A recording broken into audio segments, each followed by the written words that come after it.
Hey, welcome to Mad Dog's After Show. You're along for the ride with the Mad Dog and Cole, the Bionic Roadrunner, Farrell. I only drag race to the 60-foot. I decided to fly through the air and live in the sunlight and enjoy life as much as I could, and that's just what I'm doing.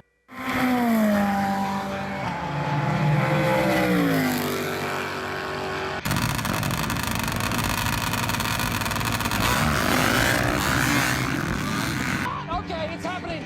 Everybody stay calm. What's the procedure, everyone? What's the procedure? Stay calm. Man, oh man, strap in for this one. It's going to be a goodie coming up with the one and only Russell Porter of Buggy Whips USA. First, want to be sure and thank our first responders, our service people, and all our military personnel around the world, including our veterans and the families of those that gave all, the families of the KIA and MIA. Props and respect. Thank you for all you do. While we're thanking people, we want to be sure and thank Kicker Performance Audio, Kicker Audio, Kicker Marine Audio, Kicker Premium Audio. For all your 12-volt personal audio needs, find them online, kicker.com, on Instagram at Kicker Audio, on Facebook, Kicker, and of course, every other Tuesday night on their YouTube channel and Facebook, their live TV show, Kicker Unmasked Live. Of course, Bomber Eyewear, Bomber Floating Eyewear, Bomber Safety Eyewear, the only Mad Dog approved safety floating eyewear. Get yours now, bombereyewear.com or on Instagram at Bomber Eyewear. Of course, our dude Cole over at the Premix podcast, sharing his passion for all things desert racing through the lens of a camera. You can find him on Instagram at the Premix podcast. You can slide into his DMs and get him lined out to get some shots of you at your next desert race that he'll be at. He also has a great passion, great talent for announcing events and emceeing events. There again, booking for 2025 currently. Slide into his DMs, the at symbol ThePremixPodcast. Get him lined out for your next event or your next race. Of course, Kelsey Morrell Film, getting all of our video editing and editing done. And man, for anything you need, from pre-production to post-production, Kelsey Morrell Film has you covered, including stills and commercial video. Find her on Instagram at Kelsey Morrell Film. Of course, Hey Keeks Marketing for all your social media needs, all your website needs, whether it's build a new website, maintain a website, add a shopping cart, build a social media account, all the way out to full influencer campaigns. Yell, Hey Keeks, or take the easy right. Find her on the webs, heykeeks.com, on Instagram at Hey Keeks Marketing. Man, as promised, the man with the big smile and the great hair, Russell Porter, Buggy Whip Inc. What's up, brother? What's up, man? How are you? How's I'm life? great. I am great, man. Thank you for jumping on with us. Appreciate it. I know how busy you are always, like 1,000% of the time. You are on the gas. I think you sleep like an hour a day. So The older I get, the more I'm sleeping, but it's still not great. I am very grateful for you to be here and jump I'm on. happy to be here. Man, for those of you who don't know, if you have seen any of my kicker demo rigs or the sailboat we used to have, you will notice right off the bat the incredible, bright, visible safety whips Buggy Whips Inc. It's the only thing I will run. You can find them online, buggywhipsinc.com. Um, and Russell is the brains and the brawn behind it, and is very humble about it, but without a doubt, the best safety LED whip in the world. Well, thank you for your kind words. No, I mean it's definitely all about safety, right? At the end of the day, no matter how you use it, it's definitely all about keeping people safe, keeping you visible, making sure that you're able to go out there for that next ride or adventure, wherever it may be. Yeah, absolutely. And made in the USA. Yeah, we do everything we can. There's when we first got into making LED whip, there was a big push to take it overseas. And you know what? Honestly, there's nothing wrong with products made overseas. There's a lot of great products out there that are made overseas. But I want to do as much as I can to keep it here in America, right? As much as we can do Yep. to make that American made. My grandfather believed in that. And I think it's just a staple of who we are. Build it here, use American work, do American things, and I think it speaks volumes. Yeah, absolutely. Well, and it gives you the quality control and the opportunity to get inventive, to custom do stuff like you did for my sailboat. Yeah, Um, you know, and on top of it, like you said, it's keeping as much of the work and the money in the US as possible. for sure. I mean, I think that's anytime you can employ people in America and help out your fellow neighbor and get creative minds together. One of the great things about doing things here in the United States is just the ability to thrive, like you said, create custom. One of the things that separates us massively from any other brand out there, and it's shocking. The other day we went through it and actually dove into looking at other brands. We had one of our wholesale distributors really want us to break down every brand and show us why. And we went through it. We're really one of the only brands in the United States or anywhere in the world that can customize, right? No matter Right. the voltage, 12 volts, 24 volts, 72 volts, 48 volts, we can do any color combination, custom LEDs, custom lengths. I mean, there is nothing we can't do. So if you can think it, and you can dream it, and you can have a purpose for it, we can build it for you. And I think that's really something unique that you can't find on anybody else's site, right? They walk in and whether they make it here or they make it somewhere else, they go, here's our platter, choose from this, right? Where we're like, Right. what do you want? It's not here's this, it's here's what we sell 90% of the time, but the other 10%, you pick it, you dream it, we'll make it. Yeah. Sometimes it takes a little bit. It takes a long time to get it. One of the coolest projects that we're working on right now that we're really close. I got to actually follow up with the customer, but we had a customer request to make a true American flag, right? So the correct number of stripes, the correct number of stars, and really put something together that's not just red, white, and blue, but all this guy's for the military, been the military. And I just thought it was such a cool project. I mean, it is an intense project, counting out every star and figuring out how to wrap it. But let me tell you what, when it's done, it will be phenomenal product. It is rad beyond speaking of words. That's crazy and honorable and freaking awesome. Uh, Yeah. and not unlike you to take on something like that. That's like, man, yeah, we'll give it a shot. That is the problem. I won't say no to anything. I'll take Right. on any stupid ass project. Whatever it is. Yeah, you want to do that? Sure. Let's do it. Why Yeah, not? let's give it a try for sure. Yeah. So, Yeah. Uh-huh. no, 100%. that's awesome. Well, when you were talking about the company and stuff, you brought up your grandfather, and I want to get back to your history because, like a lot of people, everybody in the industry knows you as, Russ from Buggy Whips. Sure. Everybody knows you're an avid dooner, you're an avid rider. Yeah. Um, you've built some of the most incredible side by sides out there. Uh, Thank you. I've had the honor to drive a couple, um, and represent them, and grateful for that. But like, where did it all start for you? Like, how how did you not just get involved with buggy whips, but like all the off road? Where Where did it start? What lit the fire?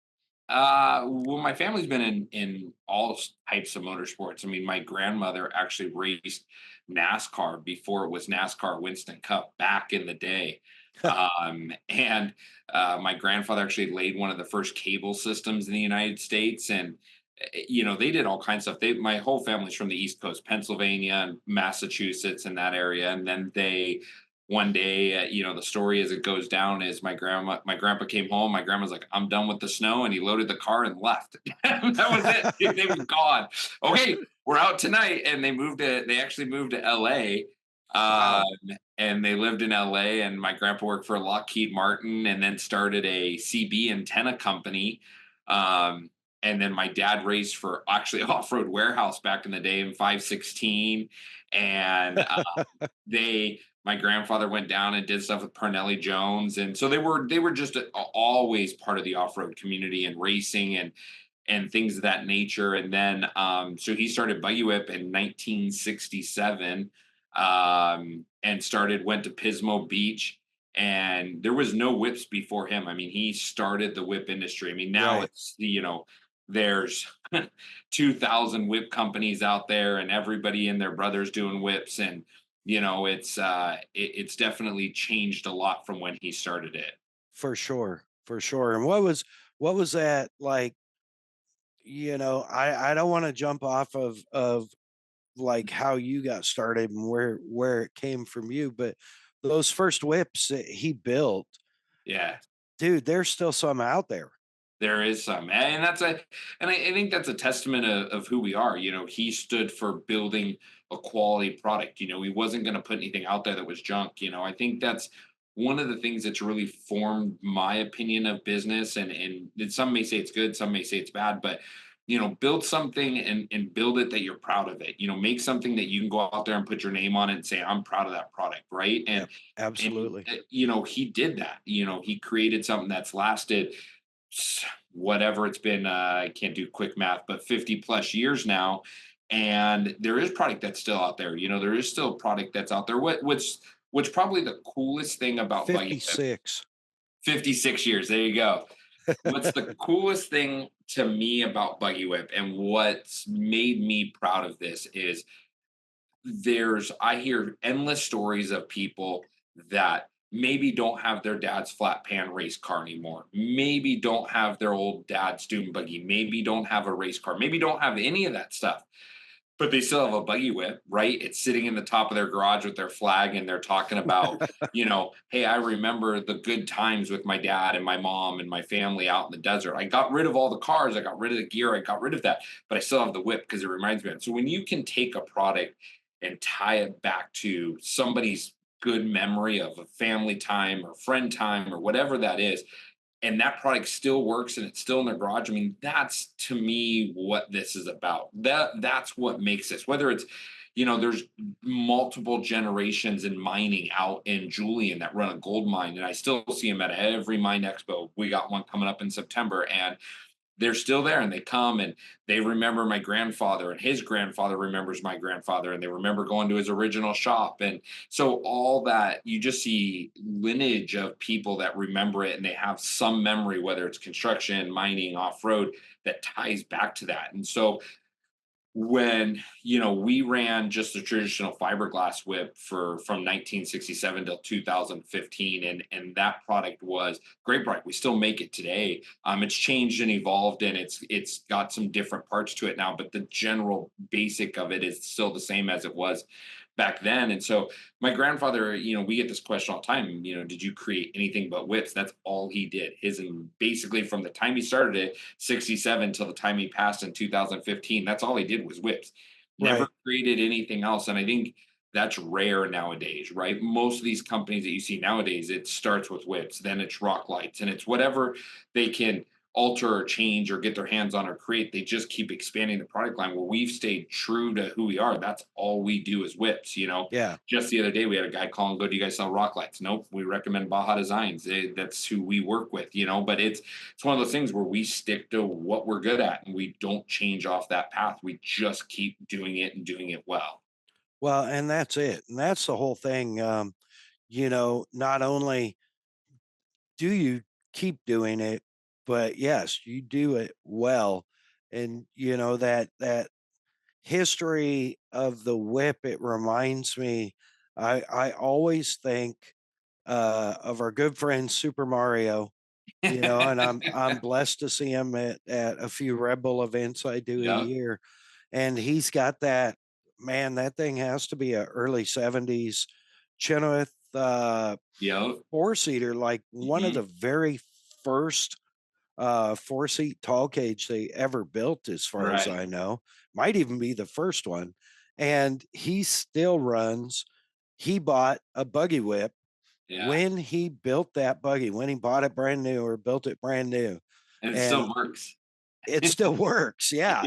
Yeah. It's Yeah. it's It's a terrible business model. It's terrible. We should have products mailing like these computers and phones right. every year, every 3 months, but we don't. Yeah. We No, don't and ever that have them fail. but that's brilliant, so all right, jumping back to it, and you're talking about, how the memories and all that. So Sure. how Russell is what, how old on his first trip to motorsports or to the dunes or the desert or I'm sure I was in the dunes when I was born or a couple months after. I mean, there's pictures of my dad, back in the day riding three wheelers with me and him on it, and no helmets, no nothing on old three wheelers out in the middle of Klamath, probably at 3 years old, holding onto the handlebars. So I'm sure I was very young when I first did the desert, and I'm very, very young. and how did it grow from there? Like what happened from You know what's there? funny about the desert? It's a true story. So I had only done, yes, my dad raced race cars and that, but I had only really done Glamis. That was all I knew, all I had done. And so as as I, let's get into when I was 16, still many, many moons ago, but when I was 15, 16 years old going to Glamis, it's all I knew, right? Was, Right. you came out in flip-flops and shorts and you got in your sand car with your, drink in your one hand and, no helmet and you dusted the car off the night before and drove it in the trailer because you didn't want it to get dirty. So fast forward to 2015, I take over Buggy Whip and create this product, and now we're trying to find new industries, Jeep and mudding and all these different off-road communities. And I went to King of the Hammers, and I'm like, wow, what are you guys doing? Like, this is dirty. There's Right. dust. What do you mean you don't blow off your car at the end of this? You leave mud on it? Like, this is a thing? You guys, this is not what I know. This is not the sport that I grew up in. Um, so now I have a passion for all of it, right? But Right. growing up in Glamis, what's interesting, and I was just talking to somebody about this the other day. UTVs have taken this world by storm, and Yeah. you you have one product that can do so many different things, right? And it ties back to the whip. We have one product that can be in so many applications, but every one of these is so unique. Glamis is its own thing. It's big horsepower, big suspension, big cars, right? It's about going fast. Everything's always clean. I never knew that you didn't detail your motorhome trailer and car before you went to the desert. That I didn't even understand that wasn't a thing, right? And so Right. then you go to MAddOG'S and you know, totally different, right? The cars are soaked in mud and they have a full-time pressure washer there. And then you go to King of the Hammers and it's dusty and dirty and there's just it's cool to see that the off-road community has so many segments of it. And although they're all different, vastly different in how they work and what they do, they're all the same, right? It's still a community of off-roaders. It's still a community of people getting together to enjoy the off-road industry and the off-road sport, right? And it's just amazing to see how this has evolved, right? And so for us, it's the same thing with the whip, right? It originally was used in Glamis, right? There's laws, you have to Yeah. be feet above the ground. You have to have a red or orange flag on it, right? There's these laws so that people can be seen. And, I'll never forget the first time you and I went to EJS together, what an Yes. adventure that was. But Oh boy. oh boy, it was. But you go to somewhere like EJS where people originally looked at the whip and said, why would I use that on my Jeep? Why would I use this in this situation? Why would I try that? And now you've seen that they've taken it and now there's this evolve and people are like, oh, I can see somebody that's a mile ahead of me on the trail. I can Yeah. see through the dust. I can see where the leader's going. I can, us old school duners, I'm sure you remember you go out in the dunes in the 80s. You knew if there was a witch's eye or somebody crashed. There was no radio communication. It was how the No. whip moved. If the Yeah. whip banged over somebody's roof, you hit the brakes, right? Yeah. It was about to get sketchy real quick. So now you've taken that and people have learned those same techniques and applied it to so many other things, right? Whether it's mud or off-road or racing, even in Baja, you're coming, I still remember having these conversations with Justin Lofton, racing trophy trucks, or Adrian Oriana, and you're racing down there and everybody's like, well, I want to be dark. Fine, turn the whip off. But you're coming into the pits in the middle of the night. You're tired. Your pit crew's tired. You've been running all night long. Whose truck is whose? Whose UTV is huge? You flip the whip on. All of a sudden, you can take a process that's minutes long and cut it down to seconds. You know exactly who your driver is, where he's coming in. You turn whips on. I can now protect all these people around the pits. I can protect the vehicle. I can protect. There's so much going on. And it's so neat to see how far and creative people have taken the whip and what they've used it for and how they've top of sailboats. There's just so much Yeah. use for the product now. And that's what's been great seeing it evolve to today's time. Yeah, it's funny you said top of sailboats, which I think that was probably 6 or 7 years ago. Yeah, I probably. touched base with you and I said, hey, I need 2 foot, and you rarely did 2 footers back then. Now it's all you do. Yeah. Yeah, I was like, I need 2 footers, but I need a red one and a green one. And I'm going to put them on the sailboat. And you're like, you're out of your gourd. Like, why would you do that? And we had a 25-foot tall mast or tall rig, they call it, sailboat. Right. And we're on a lake and it was very dark up in the mountains.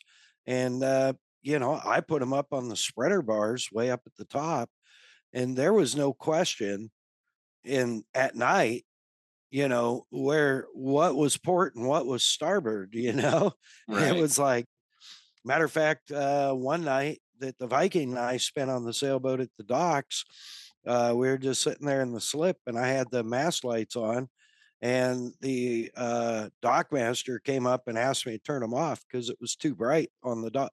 I was lighting up, the whole dock. So, and now I see people running them on their boats all the time, Yeah. and I kind of laugh because, like, basically, you and I kind of Did started that cut years that ago. trend, you Yeah. know? Well, the one that I the thing that I believe really strongly in and I struggle with it still today. I'm open to any idea of any way you want to use the product. I just don't ever want the product to turn into a mockery, right? So Right. I don't want somebody to say, uh, and I don't know how you would even say that, but I don't want to make something become a joke, right? I think that's what took us so long to break through to the Jeep market and stuff is people just looked at Glamis and said, yeah, all they got is a bunch of dancing lights. I don't want that on my car, right? Right. When you were able to show safety and you were able to show visibility and when you were able to show features and benefits, it started to change people. People were like, okay, I'm buying into this program now. But the one that I'll never forget was, and I'll never forget it to this day, is a guy had called us and wanted to put a whip on a Harley. He said, I'm tired of people nearly running into me and running me off the road. And I was like, all right, but a whip on a Harley, I mean, dude, this is going to look really bad. Like, cool. I mean, I'm game. I totally understand what you're going for. Never forget it. I was going down Interstate 5 and I was moving. We won't say speeds on here because it was illegal, but let's just say I was in it, on it, and around it. And I saw this guy from over a mile away coming up behind me, and I thought for sure it was a police officer. I thought, we're doomed.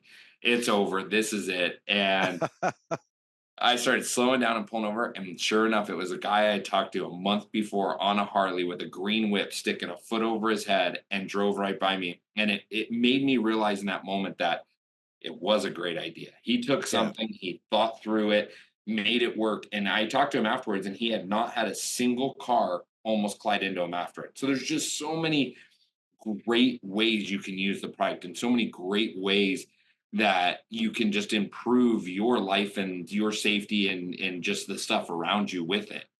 For sure. And really kudos to you for stretching those boundaries and really pushing it out there all around. A quick jump back to the previous story for those of you who don't know what EJS is, that's Easter Jeep Safari. So you can Google it or whatever. There's plenty of good info on it on the webs. Um, but yeah, I do remember that trip and I remember a lot of the negativity. Um, Sure. and now it's not uncommon to see them, and really, I mean, you go back to, I think when you and I first met and we even talked about putting them on race cars, Right. desert race cars, and there was a lot of people that were like, that's dumb. Yeah, Why 100%. would I do that? What's the 100%. power it draws? It's why would I use it? And yet now, you look at least 90% of every class 11 on the mob start at King of the Has a whip, Hammers yeah. has a whip.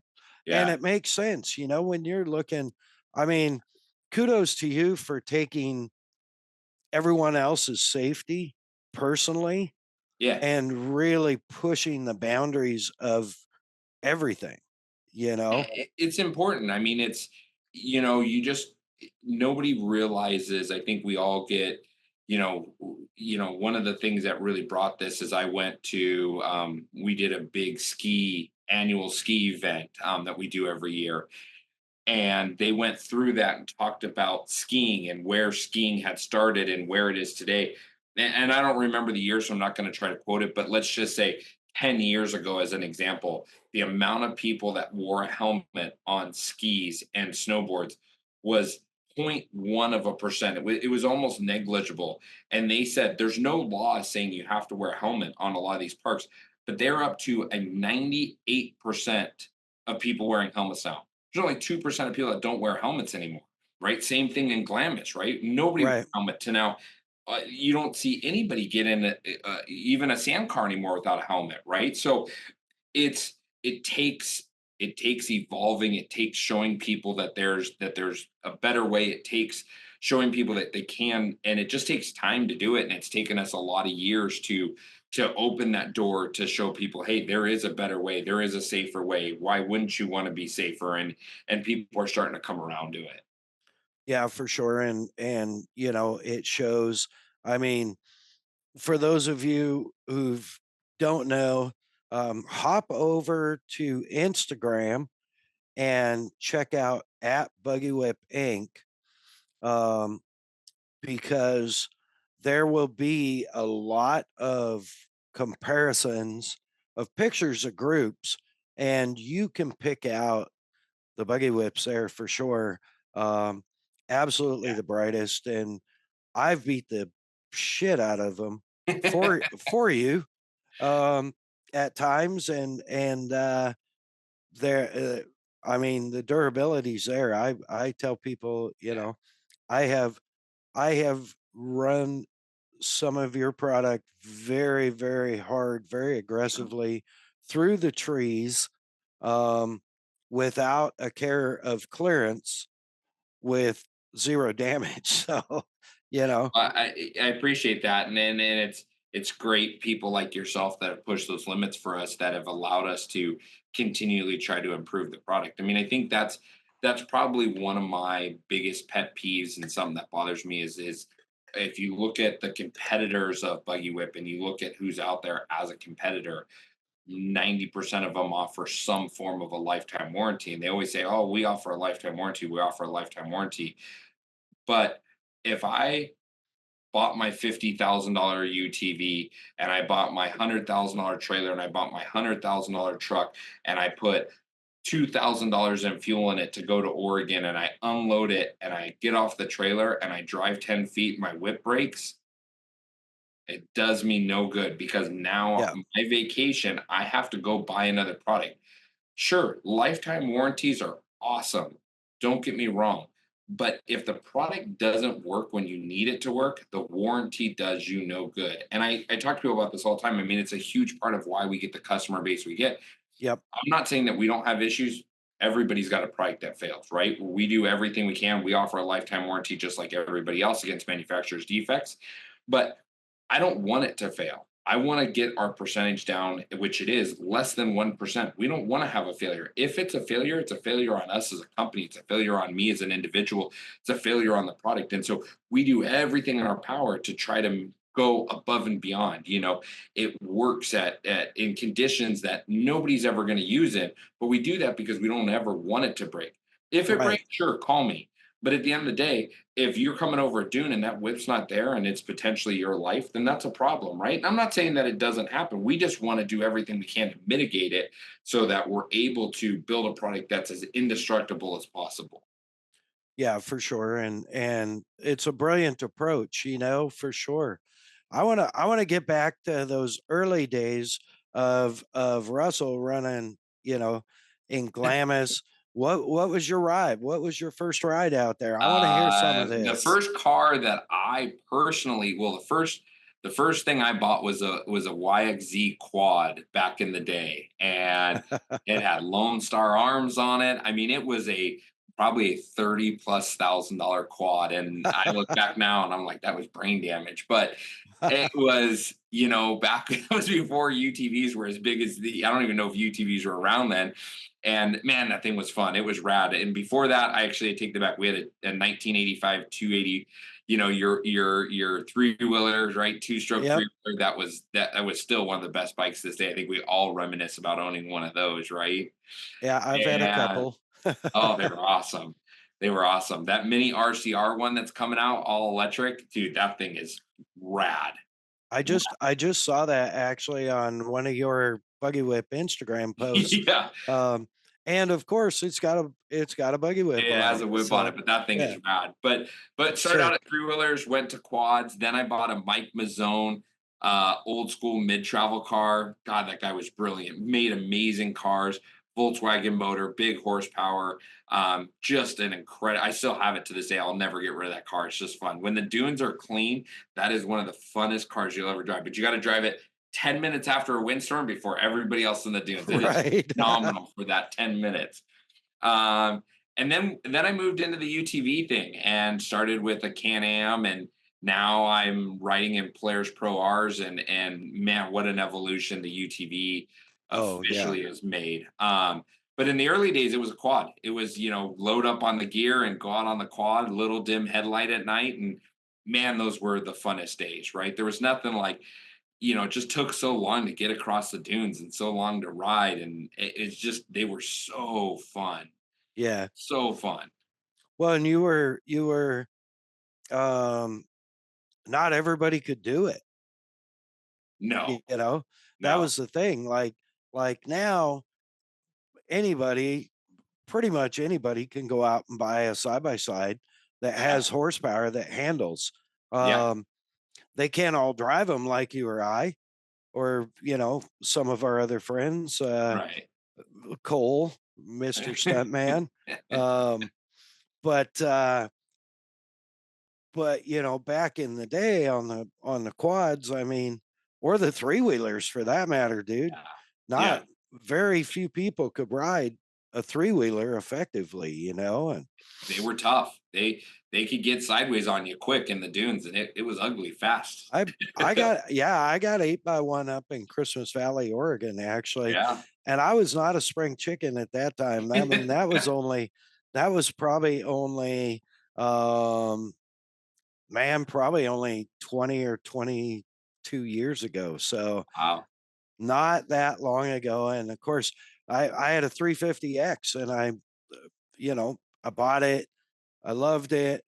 But then it's like, okay, I got to do more. I need more, more, more, more. And, it ended up with like 13 and a half to one compression. And, Yeah. it was stupid twist throttle, which was the dumbest thing you could ever do on a three wheeler. It was If like you, the first upgrade that everybody did, though. Pull yeah, the thumb throttle off, throw that in the trash, and go to a twist throttle instantly. Yeah, but as you know, having ridden them, if you get in a full lock slide, like a right hander slide full lock, Yeah. your arm is pinned against Right. the gas tank. Yeah. Like you got very little options on how to move the throttle at that point. And yeah, it was just that was probably one of the dumbest things I ever did, on a three wheeler. But Man, how fun were they though, right? Like oh that's, yeah, it's crazy to think how much off-road has evolved in just the last 10 years. oh yeah, I for mean, sure. it's insane to think what off-road's evolved in the last 10 years. Even sand cars.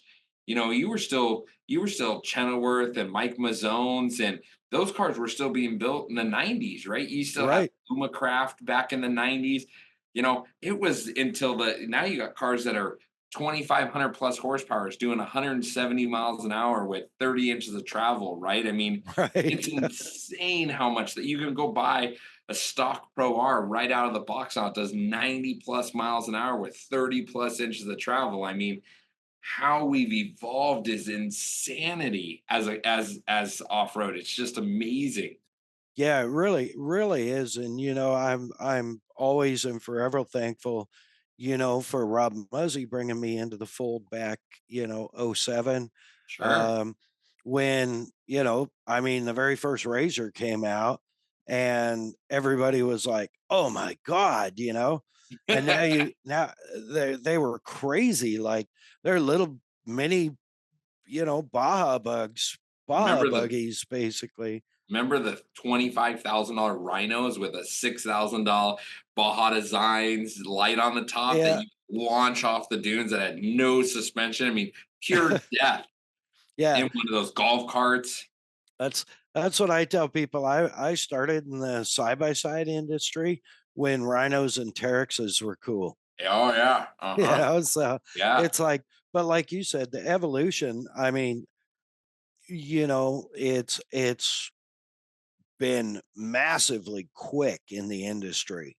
So Um, so here's the question for you. Since we're okay, on the UTV subject, this is a question you were talking about earlier. this is the question, right? All right, Okay, so new Can-Am drops last night, saw that. nearly 48,000 for a loaded Can-Am, Whew, right? 47 and 800 or something. We'll call it 48,000 for lack of, okay, let's say by the time you're out the door, you're at least going to be $54,000, right? yeah, Let's cut it like it is. But we all know that off-road is changing, right? The cars are becoming amazing vehicles, but they're cresting that $50,000 mark, and you're seeing the questions online. Hey, I can go buy a Toyota Tacoma now. I can go get a Jeep for this and drive it every day, right? We're right, we're cresting into getting into what you can get a car to drive 9 to 5. But one of the questions that was posed actually by Chuck at Pro Eagle, I thought it was a fair comparison, was he said he wants to see data from the boating market. And I don't know anything about the boating market, but boats are the same thing, right? They're getting more and more expensive. So how is that sport growing and continue to grow? Or is that sport, how does that sport continue to grow with boats becoming what they are, right? And how do we, you don't see lakes getting shut down like you do see off-road areas getting shut down, right? And so the yeah, question is, what is the evolution over the next 10 years? What are we going to see? I think personally where we're going to see manufacturers go is closed cabs. You look at the new Expedition, right?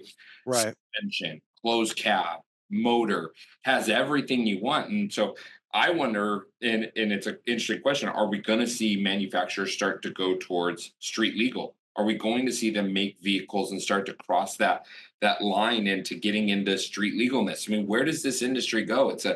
And when you compare it to the boating market and what the boating market is really doing, how does it compare to that? That is a luxury item, probably more luxurious than UTVs in a lot of respect. Um, I don't know. so is the question the comparison? Yeah, yeah. How does it compare to the boating market? Um, it's the UTV market is definitely compared to the boating market is in its infancy, without a doubt. Sure. Um, it is growing rapidly. whereas the boating market kind of went through its styles and changes, I would say, back maybe in the 70s. Okay. Um, and then they started getting hulls dialed in. They started as technology got better. Um, they started with step plane hulls and stuff like that Sure. to get hulls, bigger boats, heavier boats to plane quicker. Um, it's a lot really comparatively to the side by side industry with the evolution of the CVT and the clutching and now like Can-Am has their, I can't remember what they call it, but their quote my buddy Dustin Battle Axe Jones, the no lift shift. And Right. is that is that the next step really?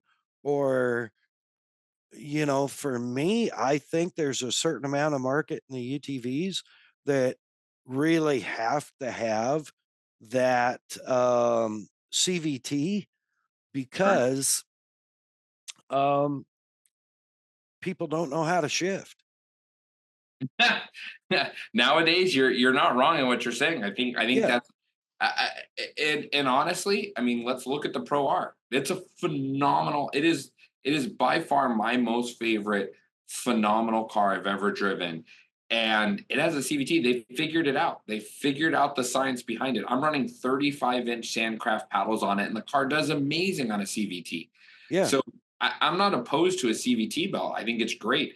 The question is in the boating market, as the boating market become stagnant, the buyers are the buyers at this point. You're not seeing new people enter the boating market. What you're seeing is Lauren has a boat. Let's go hang out with Lauren. Are we going to see that cross over into the UTV market now, where you're going to see, hey, Russ has a UTV. Let's go hang out at his camp and ride in his UTV. Right? Is that where we're going as a before it was accessible to everybody, but as we get into the $50,000 mark, are we taking that accessibility away from people, or are we just taking families that would have had 6 quads and 2 dirt bikes and now compiling that into one $50,000 UTV?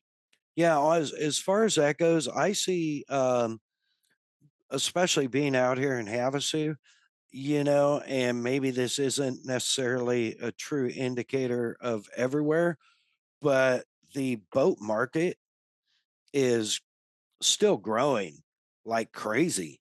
You think Um, so? yeah, I Really? don't I think it's far from plateau Huh? because the consumers' taste, the styles keep changing, whereas like 8 years ago, everybody wanted a sport cat, you Yeah, know.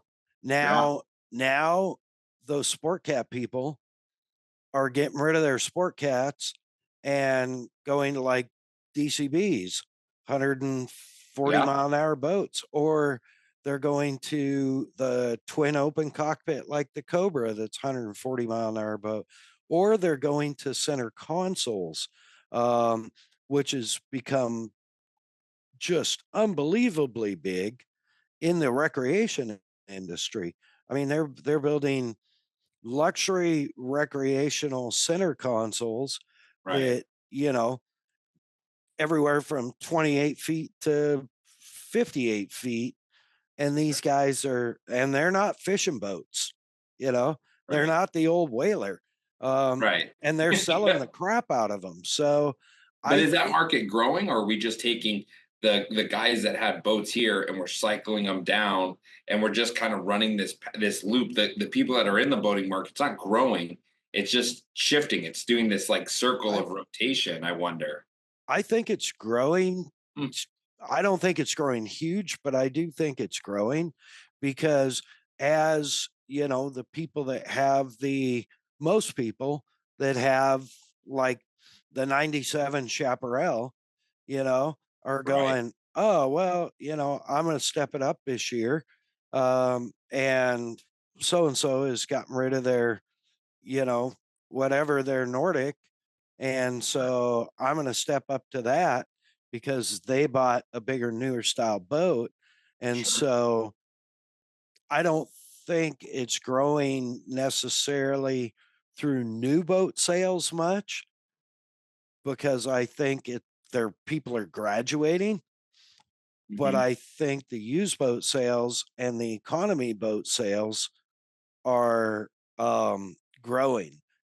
Okay. And I think it's much the same that you'll see in side by sides as they grow and as they've hit that $50,000 and $60,000 mark, which you and I talked about years ago. Like, can you believe that you know people are going to spend 40 grand on a side by side completely loaded from the dealer? You know, Yeah, now you're 55,000 plus all your extras, whips and right? jacks and tires and paddles and that. It's a $70,000 car before you hit the dunes. And so it's very interesting. I think it number two, what it shows you, it's a testament to how incredible the off-road market is and how many Yes. people have come into it, how much culture there is, right? You're seeing people from other countries. I remember at King of the Hammers this year, I had two guys that flew all the way here from Australia. I had a couple guys on my boot that flew here from Israel, right? Really cool talking to them, just seeing how much it's grown across every country, every facet of the world, and it continues to grow. And so you bring up the old 900 razor days. You don't really see those anymore. They've kind of washed away and went away, right? So a lot of this stuff has kind of gone by the wayside and gone away. And and so, but are we going to see that now, right? Are the Turbo S's and the Turbo R's and these cars, they're going to stay around for years to come. We're not going to necessarily see these cars fade away anymore, but we're going to see them continually cycle through the market now, I think, as you see cars get more expensive. Yeah, I would agree with that. I think you're going to get more entry level people buying used machines Right. um That really aren't over entry level machines anymore, which is great. right. And then I think you're going to see that because it used to be, and we joke about this all the time, back when the Razor 800 came out and was released in late mid of, I think, announced mid '07, and first production run was like September of '07, right? Right, right. Um, and, you know, Joe Blow could go out and buy one and finance it for $97 a month. Um, Yeah. Oh, really.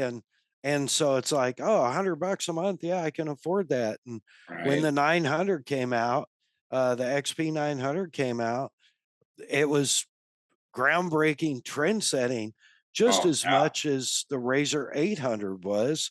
Um, the Razor 800 was 50, advertised at 52 crank horsepower, whereas like the Rhinos and Terexes of the day were like 32, you know, and they weighed 800 pounds, 600 pounds more. And the Razor 800 had more travel factory at 10 inches and 11 inches or 9 inches or something, lower center of gravity, all this stuff, So, You really got to um, hand it to Polaris for doing what they've done to this industry. I mean, really, absolutely.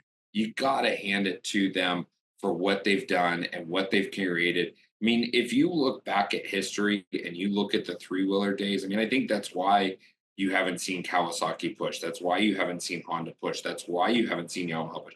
They remember those days, Oh, right? yeah.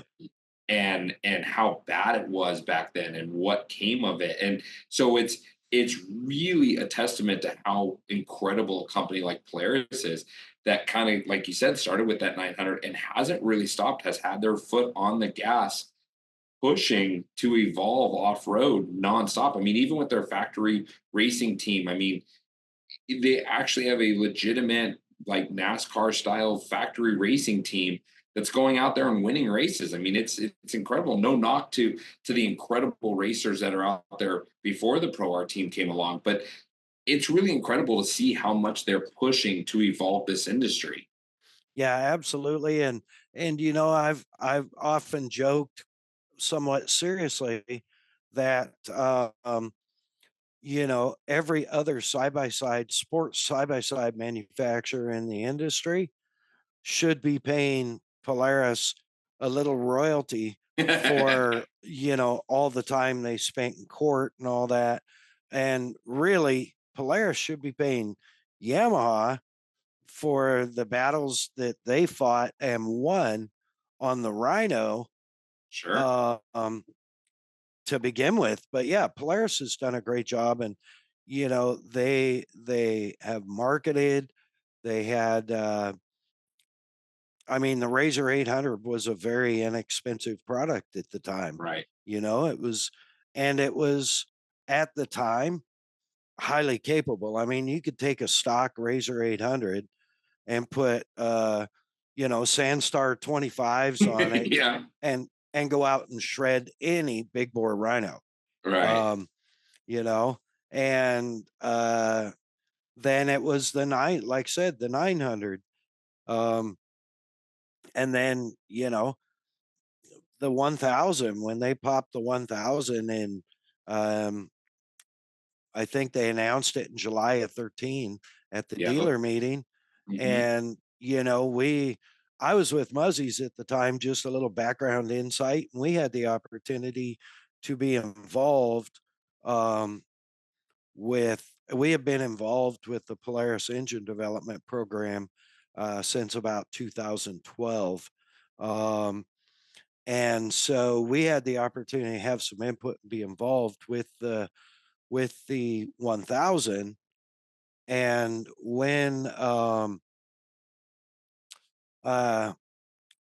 when it was released, everybody was like, "Oh my God, this thing's insane!" It's got so much more travel than anybody else, and at Muzzies, we had one of the very first ones that you could get your hands on, because it was like, okay, well, we have RJ, we have Mitchie, we have Ryan Piplick, and we Right. need a race motor that's Right. legal and works. So, I will never forget that very first year, 2000, or the second, I think it was maybe the second year of Camp Razor. It was 2013, and Sure. we had a XP 1000 that nobody knew, but it had the full um, works production 1000 legal race motor in it when we went to Camp Razor that year. And dude, we smoked everybody. Right. Like, we were 6 car lengths on every other 1000 up olds, and people are like, "What the hell?" Look at where Well, it's at now. I mean, look at what Evo's doing with oh turbo yeah, on these cars. I mean, it's nuts where we're going, right? I mean, it I'm really really is. curious to see what the next 10 years hold. What I'm curious about are we going to see horsepower and travel gains, or are we going to see closed cab and air condition? Is that the evolution? Are we moving further away? We've hit where we're going to hit with suspension and horsepower, and now we're moving into luxury, right? Touch screens. Look at their new seats, heated and cooled from the factory, vents that Right. go in. I think AC is in the next 2 years. I think we will have AC in the next 2 years. That's my prediction. I'm putting it out there. Ah, nice. Good call. I don't know. There's I think that there will be a market for those um luxury UTVs, if you will. Sure. And but I think there's the strongest side of the market is still going to be the raw horsepower, raw handling side of things. But what I do think that we haven't talked about, yes, we've seen the prices go nuts. Sure. What I do think is, I think you're going to see some manufacturers um, release some more budget friendly machines that to try and entice more more entry level people to buy a new machine over buying a used machine. That's an interesting perspective. I mean, it will be interesting to see how that goes down. I think the question is, are you going to see, when you look at a 4-seat Can-Am, one of the things that Chuck from Pro Eagle and myself are talking about, when you see a 4-seat Can-Am for 48,000, you're going to see somebody look at a Kawasaki or a Honda now and go, well, for 25, this fits what I need it to do. I can buy some rims and tires and I'm out the door for 35,000 Yeah. versus out the door for nearly 60, right? Is that what we're going to see? Are we going, is that where Honda and Kawasaki and Yamaha, is that the market they're settling into to say, those are, I owned a Honda, and let me tell you what, it was a phenomenal UTV, right? Yeah. That car ran, and we could go rock crawling, we could go in the dunes. Was it the fastest? No. Was it the slowest? No. It's just a great Honda car, like everything Honda does. And so the question becomes, is that the market that they're in, right? We're not going to try to compete here. We're here. This is our lane. We're staying in it. And all these people that want to be in this industry, that want to go have fun, that want to take their family out, that want to participate and be part of what off-road is, but not be in a $48,000 car, are going to look at the Hondas now. Is that going to improve their stock? Are we going to see growth in that we haven't seen before now? I think so, and I think that's kind of where I was going with that. Is I think with my comment was I think you're going to see more of those entry level UTVs and side by sides, Sure. like the KRX, like the Right. Talon, the Yamaha RMAX. Ugly as sin, but a great machine. Right. Everybody that I know that has ever driven an RMAX loves it, you Yeah. know, Yeah. and so um and they're economical. And so Yes, comparably, yes. so I think that there's a niche there that is being filled by those guys that I think you're going to see. I feel like Polaris before Can-Am for sure, but I feel like you're gonna see Polaris in the next year drop something like a budget sport naturally aspirated side by side, more than what they have, but still budget.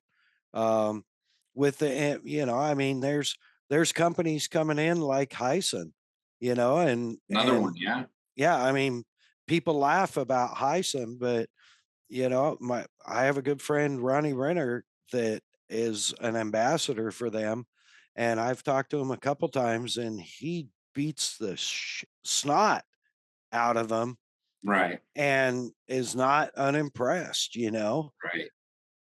But there again, it's a naturally aspirated um, entry level side by Sure, side, right? sure, sure.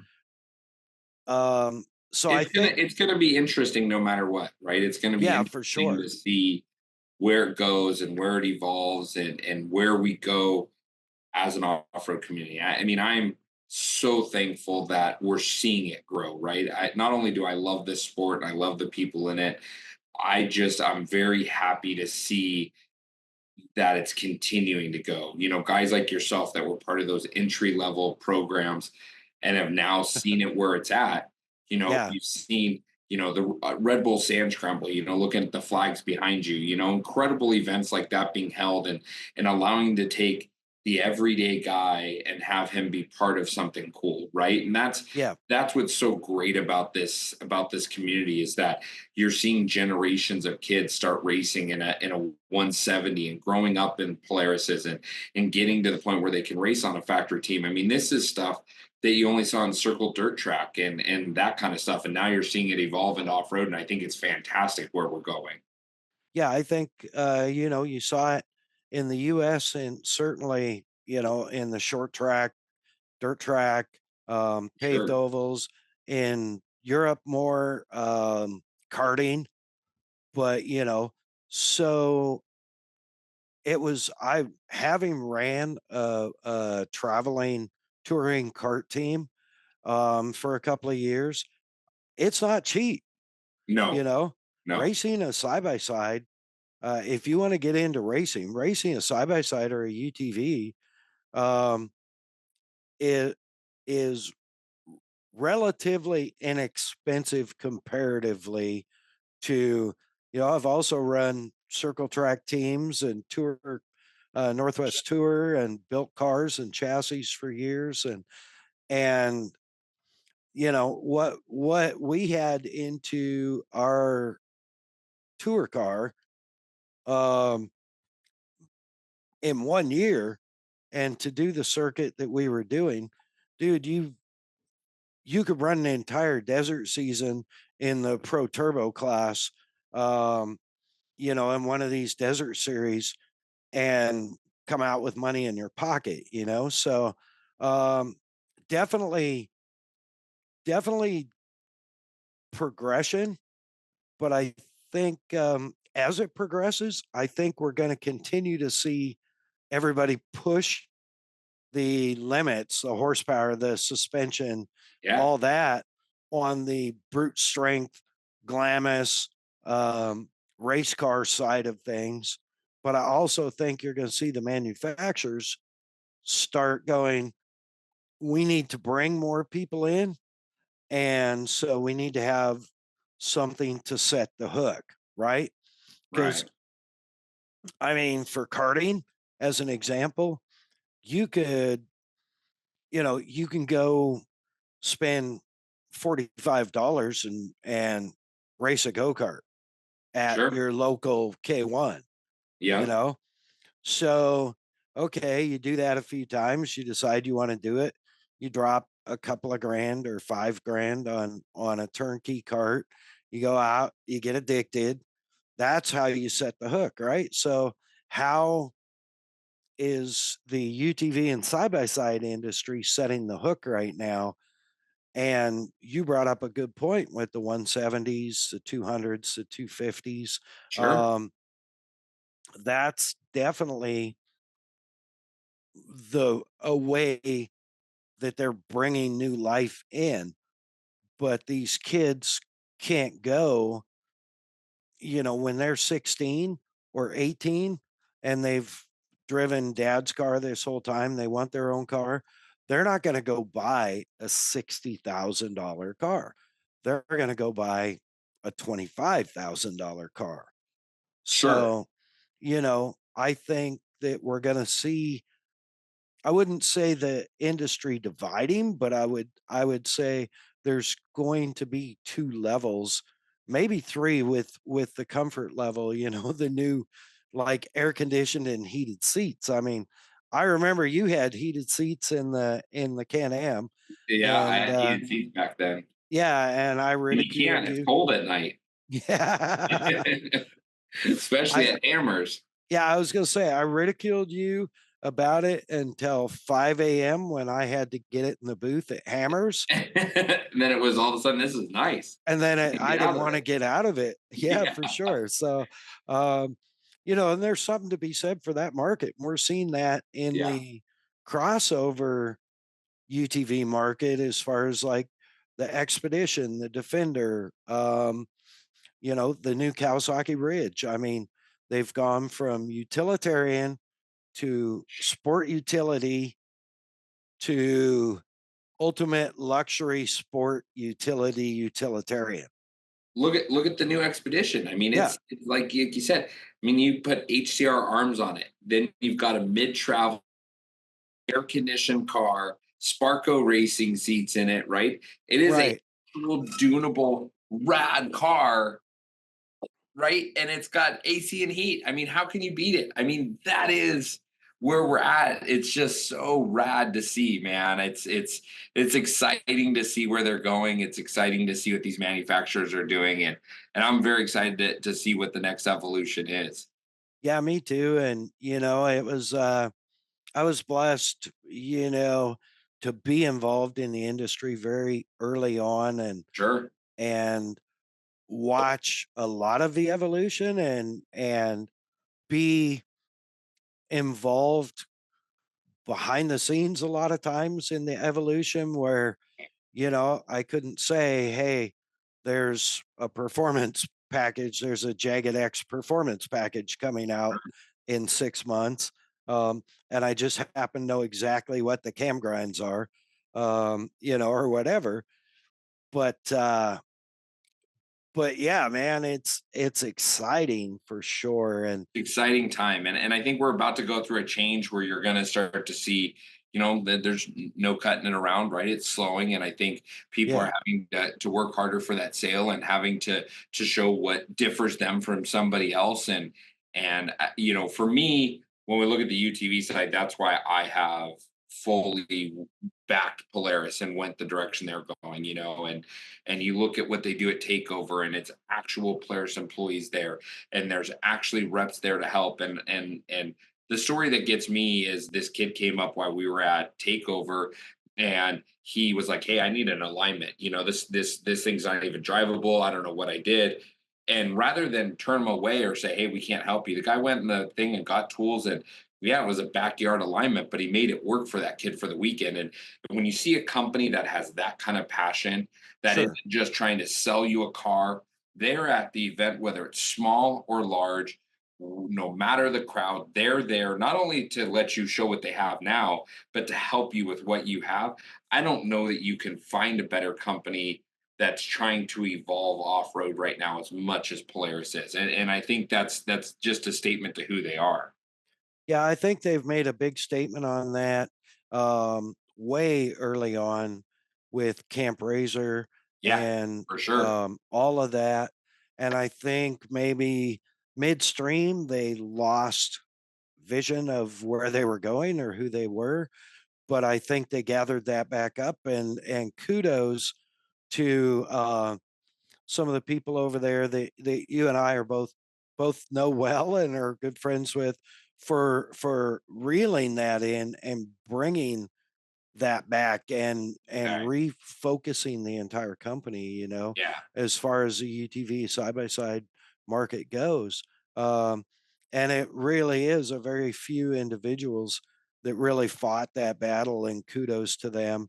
Um, because you're right, they support like virtually no other brand right now, They so support the community. They're not there just to sell a car. And Chuck and I at Pro Eagle, we talk, we're best friends, and we talk a lot about this. It's the same reason we're at events. Yes, we're showing sure. you what we have for whips, but I'm also there to go, how can I help? Do you have an issue? Can we take care of it? Can we fix it? And Chuck's the same way. He's there to fix your jack or take care of you. We want to be just as much involved with the community. I want to be there to ride with everybody. And I think you see that with great companies that have stood the test of time and then have not fallen off. The SDR Motorsports, the DRTs, right? They're out there riding with everybody else. They're out there Yep. participating in the community. They're out there shaking the customer's hand and not just trying to sell them a product, but be like, hey, can I just go ride with you? Or what can I do to help? Or let's go hang out. And that's a big part of what we want to do, and part of what's made us successful. And I can't think enough of those incredible customers we have that we become friends with and see at these shows and see them year after year after year. And that's been just incredible.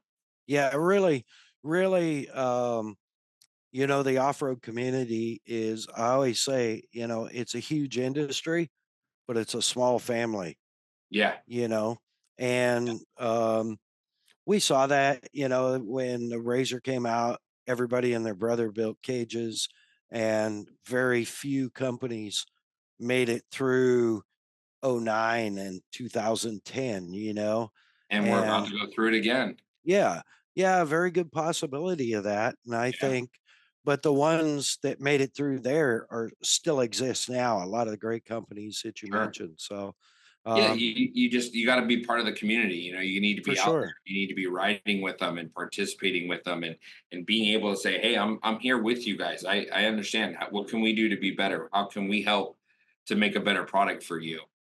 for sure. And that's a great example of,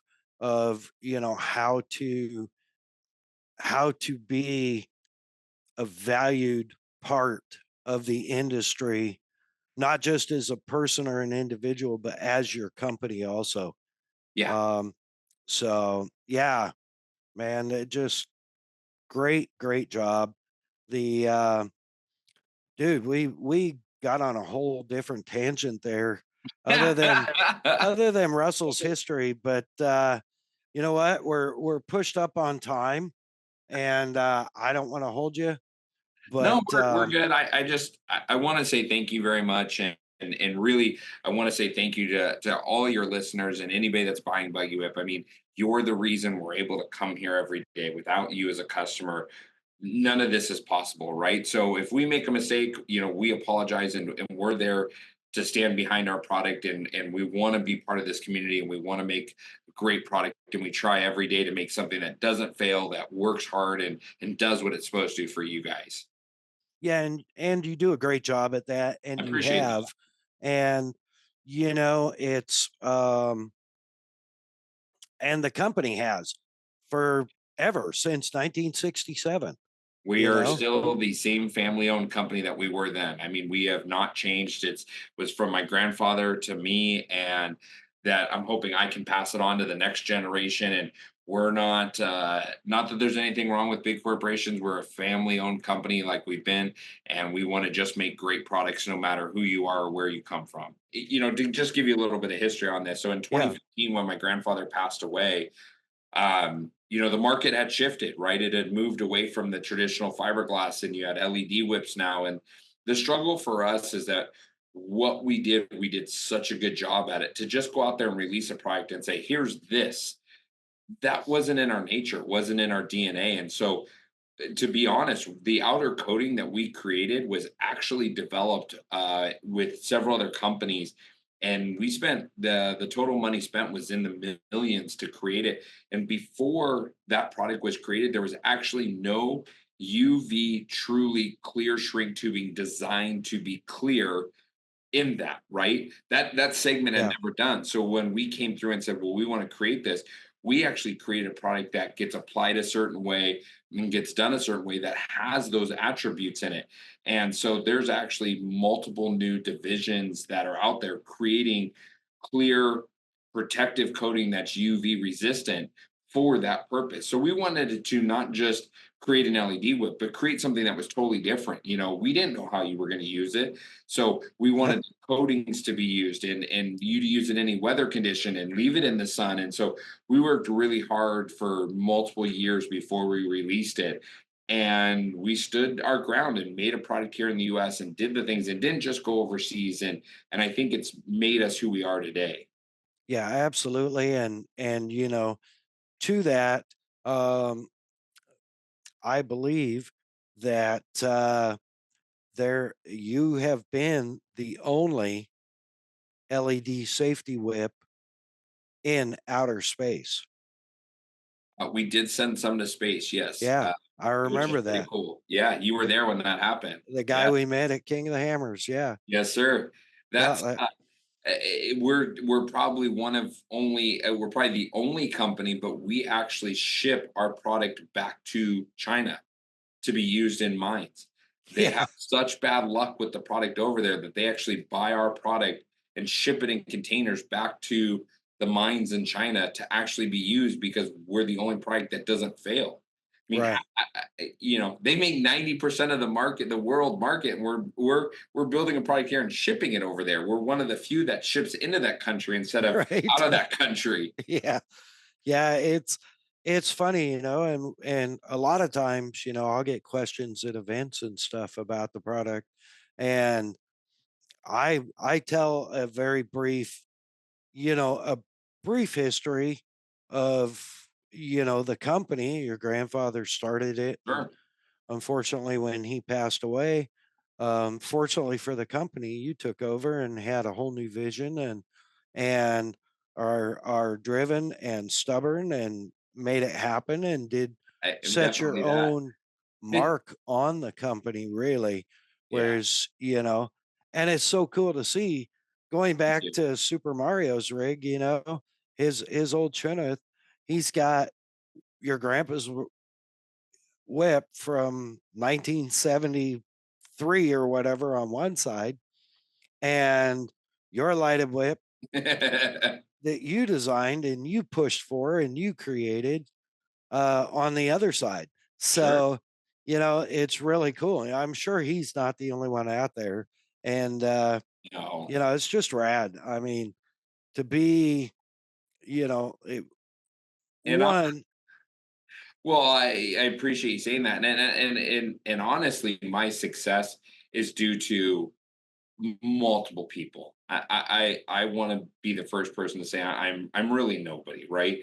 Sure, I had a vision and we did it, but there's so many people behind this, and so many incredible people, not only in this industry, but that I've just met across the board. People like yourself, when I was struggling to try to figure out how to get out there, and meeting you and you coming and showing me your work ethic and how you ran events and things like that meant a lot. These friendships that build a lifetime, and it's because of great people like yourself, and people like Chuck from Pro yeah, Eagle, and multiple friends that I can list that nobody knows who they are, but these guys that have stood behind me when nobody else did, right? And said, "Yeah, let's do it. How can we help?" Right? yeah, When I was first doing this, there was times where I was up 4 and 5 days straight. I had a buddy that would leave work early and come over and come to the shop and help me create and design and do things. And those are the people that make us successful, right? It's the community behind it that's important, not the product itself, right? And I just want to say thank you to every one of those, my dad, my mom, all those people that have helped us get here. That are important. The Laurens of the world that have helped us to get where we're at nowadays is why we are who we are. yeah. And who you are is the number one LED safety whip, Thank the you. safest, the brightest, the most durable. And I stand behind that. I mean, Thank you. anybody wants to bring their product up and sword fight me, I will. But I guarantee you lose because I have tested the product personally Thank beyond what it should have taken. Aside from rolling it over, but I've been there to see them. it's happened. Yes. Yeah, and guess what? They still work. Ask Robbie Gordon. Yeah. Um, Ruslan, another guy. It's yeah, it's just that stuff. We've been very fortunate and very blessed, and we put a lot of work behind it, and it's very important to us. At the end of the day, if we can save one life, it matters. And the story that rings the most true to me on this, and I will never forget the story. I had a lady on a Jeep ride us in once, and her husband was in Colorado driving home, got stuck in some snow drifts, and couldn't eventually, after hours of trying to help people get unburied and hours of trying to get out of it, eventually got stuck and there was nowhere to go.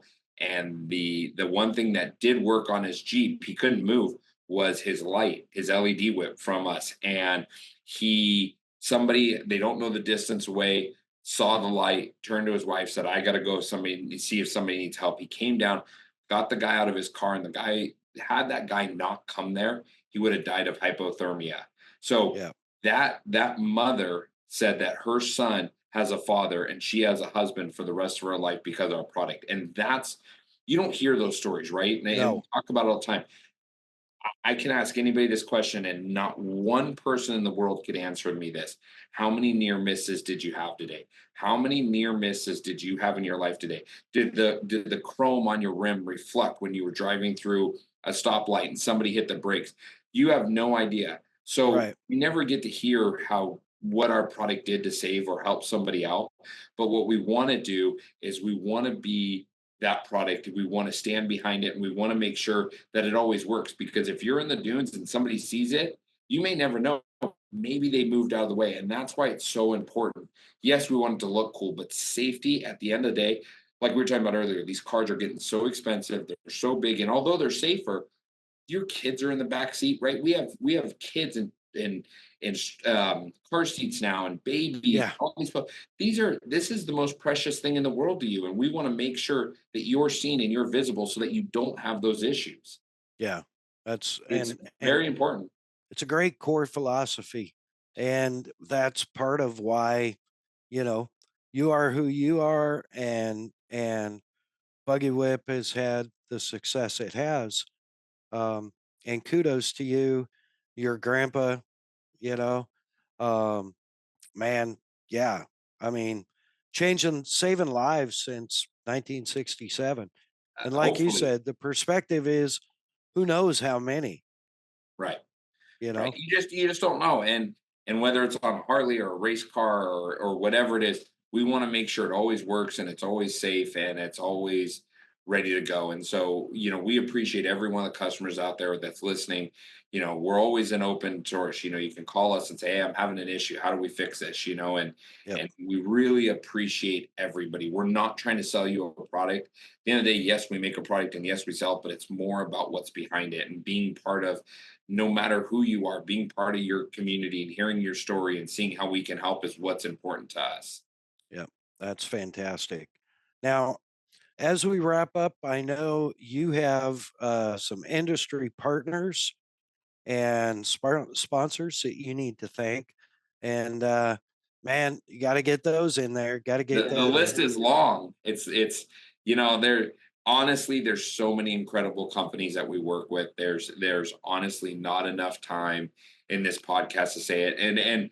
And and we have worked with incredible people, whether it's Madison at Honda or different people along the way. But I want to thank one of the big people that we want to thank is Polaris, right?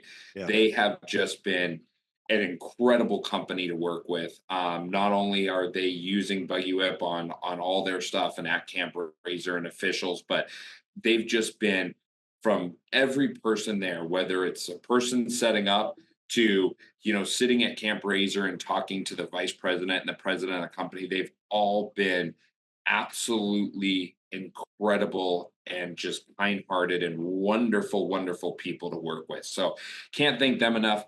Pro Eagle's always there to help us out. Baja Super Design. Chuck. Yeah, we've used Baja Designs since they started, and we've never changed from that. So want to thank Baja Designs for always being with us. And the cool thing about Baja that I really have to hand out to them is, just like us, we make a whip and we stay in our lane. I have seen Baja Designs comment on Instagram when somebody goes, "Hey, when are you going to come out with a whip?" And they have literally commented and said, "We use Buggy Whip." And I say the same thing when people ask us, "Are you guys going to make rock lights? Are you guys going to do this?" We use Baja Designs, Right. and those true partnerships where you're not trying to cut each other up is just something I can't thank enough. There's we want to thank PRP Seats. We work very well with PRP Seats. We've worked with them for many, many, many years. And we also want to thank Sparco. Alan at Sparco has been an incredible help. We have the Totally Lit Jack Challenge that is actually presented by Polaris, where we take a Polaris Pro Arm, we go to different events. You can jack it up, you can change the tire, you can really feel what it's like to be on a pit crew and feel what it's like to do it. And it doesn't matter whether you're a young kid. We had a kid at a show that was maybe 4 years old, 5 years old, and he came up and he's like, "Hey, can I try this?" And we helped him get the tire off. Chuck did the whole thing, and it made the kid's day. And you talk about bringing people into the community. So just, we want to thank Sparco for being part of that. Baja Designs is part of that. Proline Wraps, Andrew over at Proline Wraps has been a big supporter of us for so many years, and Great guy. gotta love Andrew, right? Him, his Yes. dad, his family, all of them, they all come to all the shows together. Great, great, great freaking people, man. Yep. Andrew's just a rock star. And we want to thank HCR Suspension, Brandon Twitchell, and all the guys up there. I mean, what an incredible group of guys. They're at every show. They're always down to answer questions. Thing that's rad about Brandon and them is, you ever have a question, they answer their phone. They're there to help. And they make great stuff, right? And Yep. the testament of making great stuff, people are copying it. And to this day, they still get copied. But man, Sure. they make incredible suspension. JL Audio, got to thank all the guys over at JL Audio. We've worked with them for a long time, so got to thank all those guys. And I want to thank Tim at SDR. Tim at SDR is just, I mean, you know this. You've been in this since the Yeah. start, right? Tim was building cars when nobody else was. Absolutely. Just flat out, and a very nice guy. He's smart. The thing I like about Tim that really impressed me is we work with Warren Winch, and Tom and all those guys over at Warren just make a phenomenal product. Work with them for years. Can't say enough good stuff about their product. And what was incredible about Warren Winch is we were looking at a bumper that SDR made. They all make the same bumper. Everybody makes the same bumper. They all make it the same way.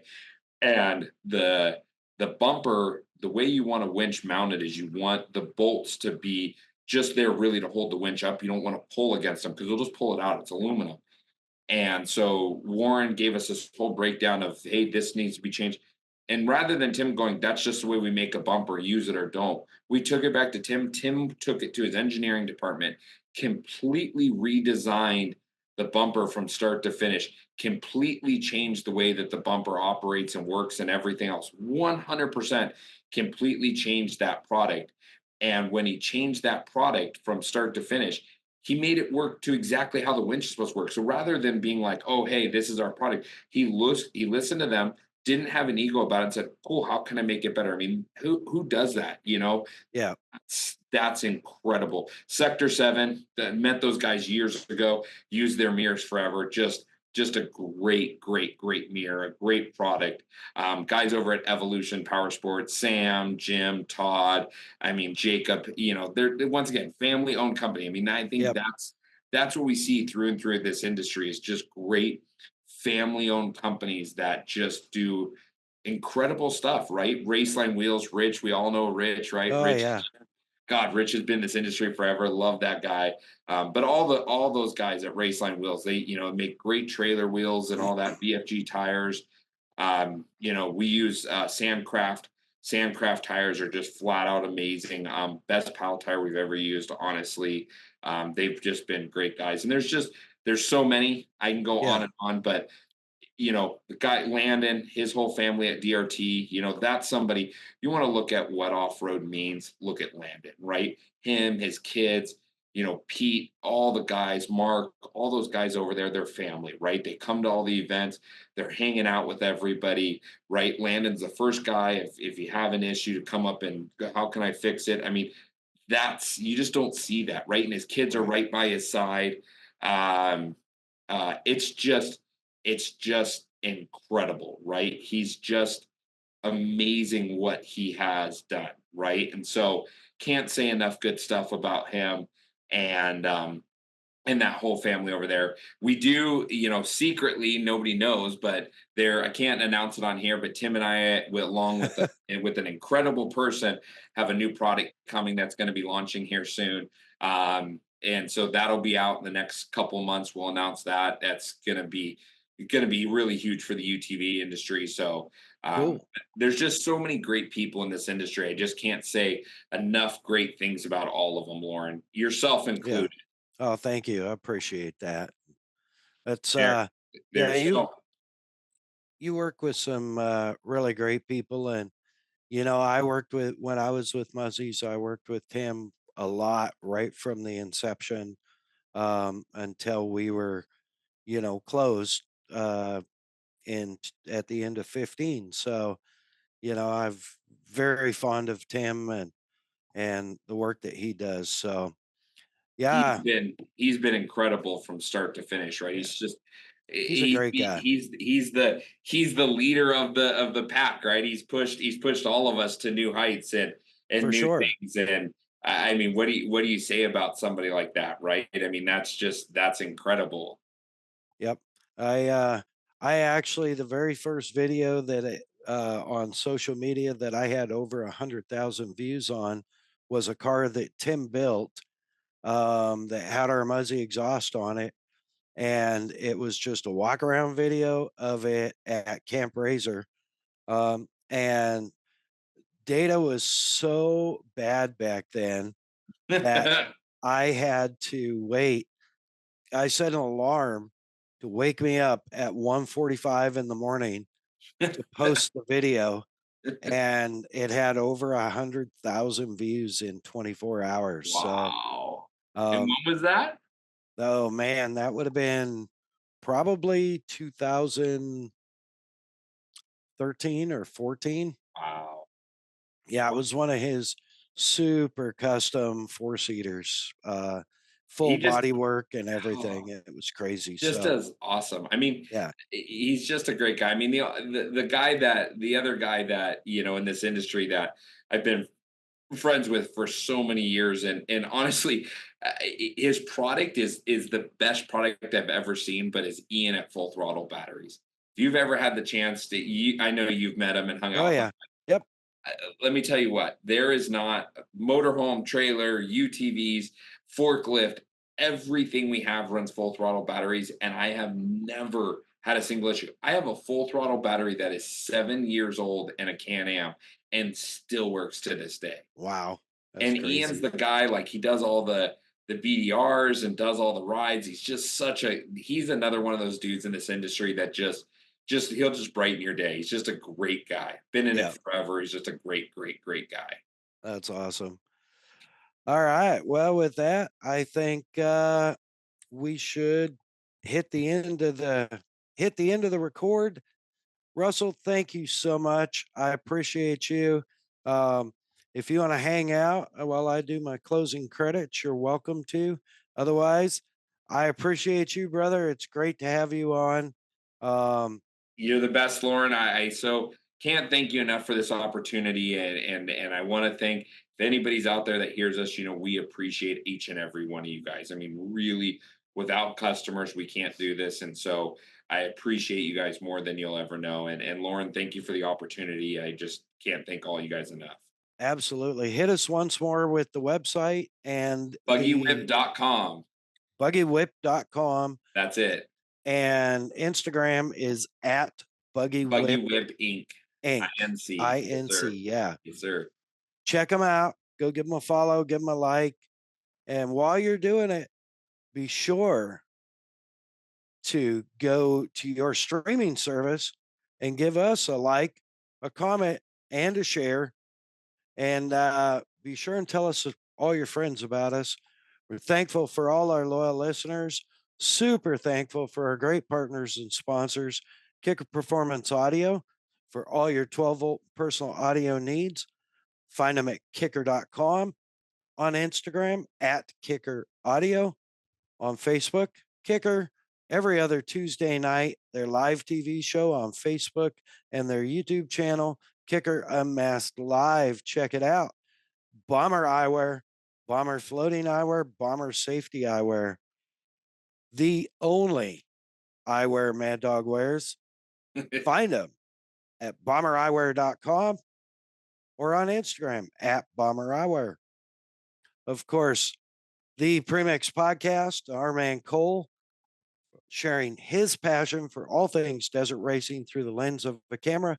Slide into his DMs over on Instagram, the at symbol TAGPREMIXPODCAST, and hit him up. Also available for your announcing and MC needs. Booking for 2025, so get in there and get them scheduled now. Kelsey Morel Film, find her on Instagram at Kelsey Morel Film for all your photography and film production, pre-production, post-production needs. Hit her up on Instagram at Kelsey Morel Film. Of course, Hey Keeks Marketing, taking care of all of our logos, our templates, our social media needs, helping us out with our website. And she can help you with your website, your social media. You need an influencer campaign, you need a website built, whatever you need, yell, Hey Keeks, or take the easy route, look her up on the webs, heykeeks.com, or on Instagram at Hey Keeks Marketing, all one word. And man, I want to thank Cole. I want to thank Russell. And as Cole would say, be sure to, well, we'll see if he jumps in and finishes off with his speech. Make sure to rate, review, subscribe on your favorite streaming platform. There he is, that voice. That is So a very nice smooth. voice. Yeah, with that, I want to thank you all. Thank all our loyal listeners. Hit up Buggy Whip and be sure, like I said, find us, share us with your friends. This is a great story. We've got so many. God bless America. God bless our troops. God bless our podcast. Mad Dog out.